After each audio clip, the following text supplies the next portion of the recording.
Hello YouTube. Okay, I just wanted to give you guys my thoughts on Windows.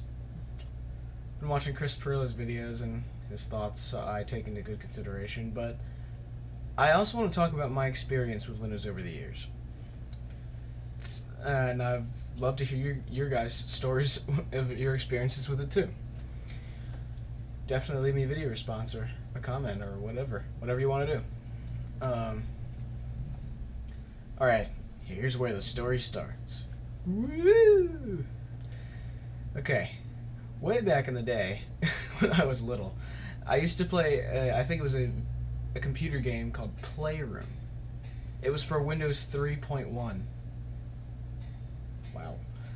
And, yeah, my mom had an old IBM computer. It was a... don't even ask me the specs on it. It was old. She upgraded to Windows 95 on it and got nothing but blue screens, DLL hell, errors, you know, ugh. Windows 95 was crap on that machine. Now, this is my experience with Windows in the past, where some versions of Windows are very picky about what hardware they will run well on. And that's the case when my mom upgraded to Windows 95 on that IBM computer. She kept getting blue screens, ran into a lot of DLL hell, could not find this DLL file, you know, that whole thing. I never got to use Windows 95 much, to tell you the truth. She got so frustrated with 95 that she bought a new computer with Windows 98 on it. And it was a really solid, nice Dell tower. It had a Pentium 2 and some amount of RAM, I don't know. But it had Windows 98, either first or second edition on it, one of the two. I think it was first edition, actually. And that computer ran much better.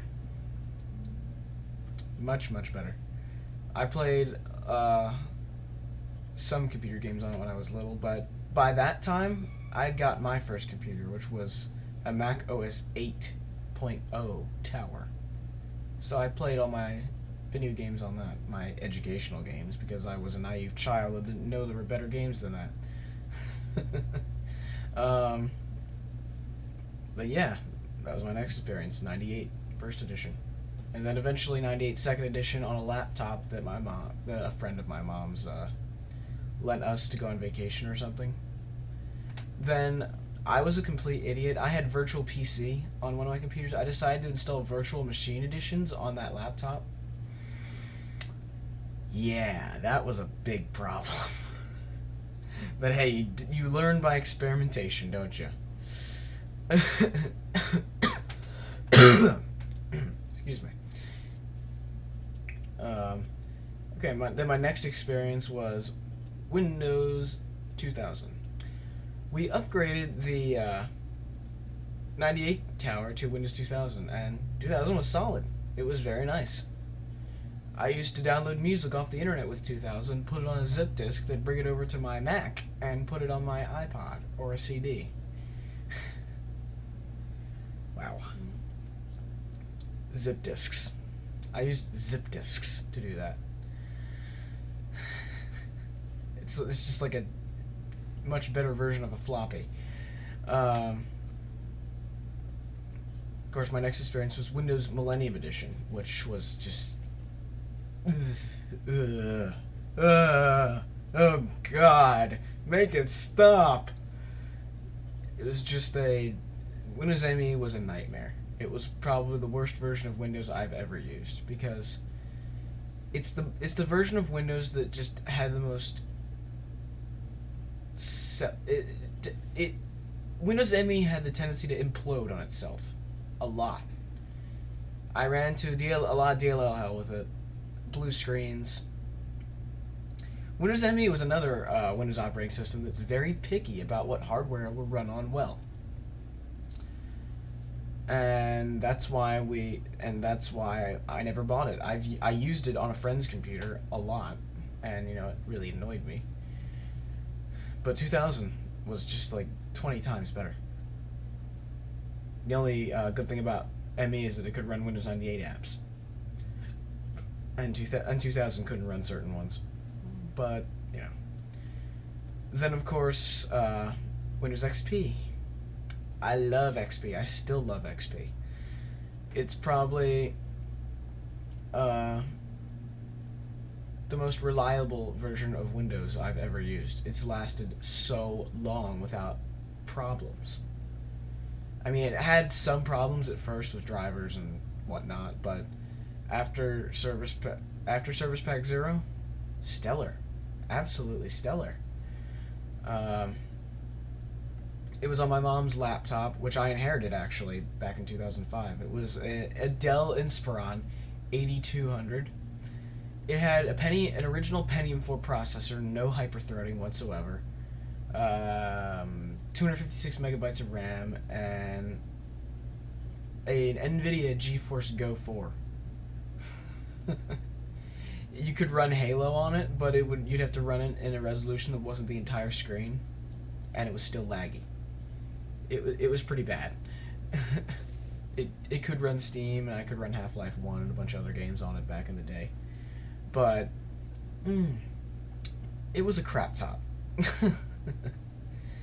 Eventually, just from me knocking it around, the LCD screen started to lose rows of pixels, each row at a time, until eventually it covered up the entire start menu. Bye-bye. Yeah, it was nasty. It was a good knockaround laptop. I put 2000 on there. It ran 2000 beautifully. Oh my god. I remember trying beta versions of Vista on that laptop, and it ran them oh so slow because, you know, the laptop was from 2001. It ran Linux pretty well too. My first ever experience with Ubuntu was on that laptop, and I'll never forget it. Of course, when that laptop finally bit the dust, I basically just gutted it and threw it out. You know, I still wish I had some of the components because I could have used it as a Linux box with an external monitor, but whatever. I have a new knockaround laptop, so it's all good. Of course, then my next experience was Windows XP Media Center. And I love Windows XP Media Center. It's essentially Windows XP Professional with the Media Center layer thrown on top of it, just like Vista Ultimate and Windows 7 Ultimate. You know, my experience with that was awesome. I loved Media Center. And if you're looking for Media Center but don't want to get Vista or 7, XP Media Center all the way.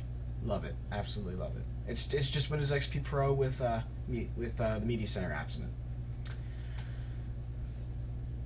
Right. And then my next experience was, of course, I was excited as hell for Windows Vista because the features in it looked awesome.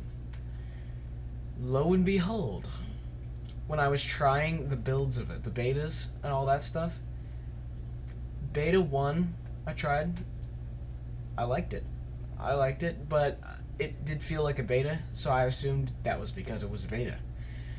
Tried Beta 2, it felt very similar, but I don't understand. I remember during Beta 2, they had it on the Microsoft site for like a day, and then they pulled it off for public for some stupid reason. Microsoft, what was the deal with that? It's kind of weird.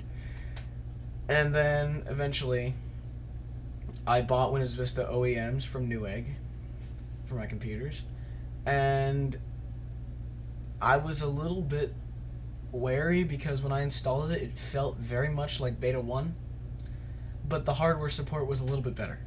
I'll give it that. But Vista was where I ran into... Vista was really the first operating system where I ran into real logistical problems. First of all, printer drivers would not work at all. They just wouldn't work because there weren't Vista drivers out. I tried the XP drivers. It didn't work. And it wasn't even problems that Chris Pirillo had. I know Chris Pirillo had a printer where it could print fine, but the scanner wouldn't work. Well, mine was a whole different story. I couldn't even print. I couldn't print at all. Not at all. It was ridiculous. And I waited months for printer drivers to come out, and to print I just used Mac OS 10 on another computer, or XP on another computer.